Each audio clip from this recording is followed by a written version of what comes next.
We found compassionate friends. Again, this was Judy. She's the researcher. So she's the one that's online, always looking things up. And she actually came across the organization called Compassionate Friends. We don't have a chapter close to us, but so she found it online. And our first interaction with TCF was actually at the 2015 conference in Dallas, Texas. We've been to every single national conference since the first one in 2015. And the reason why it was just so helpful for our whole family from the very first one, it was such a, losing a child, and our daughter lost a sibling, and it was such a surreal, just unbelievable occurrence. Like we just were, I don't know. And just walking into the national conference, just immediately seeing the others, there was just like this deep comfort and this identification with others. And then we found, obviously, our journey has, changed over the years, but the national conference has helped us in all the different stages, from the very beginning when we could hardly walk and breathe, to now almost 10 years in, where our lives, have evolved in different ways. And in a lot of ways, the conference has kind of become almost like a holiday.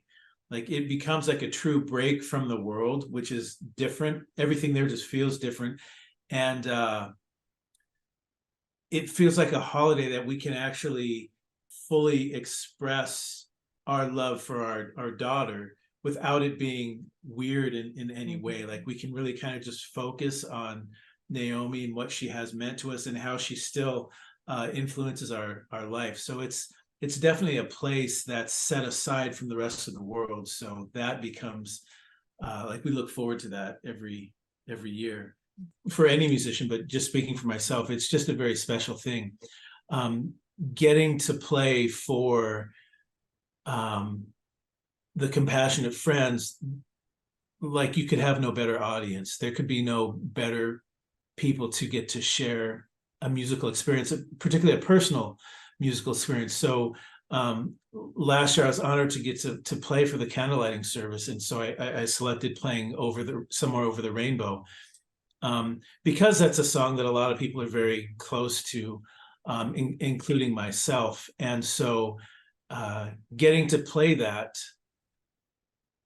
many people have said how much they enjoyed it, but from my end, even more so, getting to give that gift. And I'll tell you just a quick story. Before I went onto the stage, I'm kind of sitting off to the side,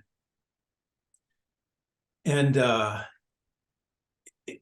it really was like a moment with Naomi, and just kind of looking out across the entire group there and just thinking, wow, like we get to go play for these people, Naomi. I'm having that kind of, thought and moment. It's as if she's standing right there with me and went onto the stage with me. So we just had a little conversation before we went up. And those are things that outside of the conference, people may not understand what that means or what that feels like. So it's obviously more than just getting to play music or play a song for people. It's much deeper than that. And hopefully that's what people feel when they hear that music or hear me play.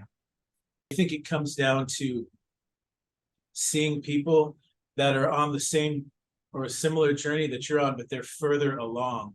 Because I know early, like when we first went that first year, we were just barely a year into our grief, and you just wonder, like, how am I going to live? How do you go on?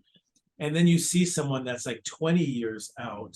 It's like, okay, it can be done. And you start to see pathways. And that's where the hope comes from, is just seeing those people that are further along and seeing people that not just are alive, but actually are thriving and have found ways to find meaning and find ways to continue the legacy of their children, because that love doesn't die. But how do you manifest it? How do you incorporate that into your everyday life? And you see people doing that. So It's not just hope, you see living examples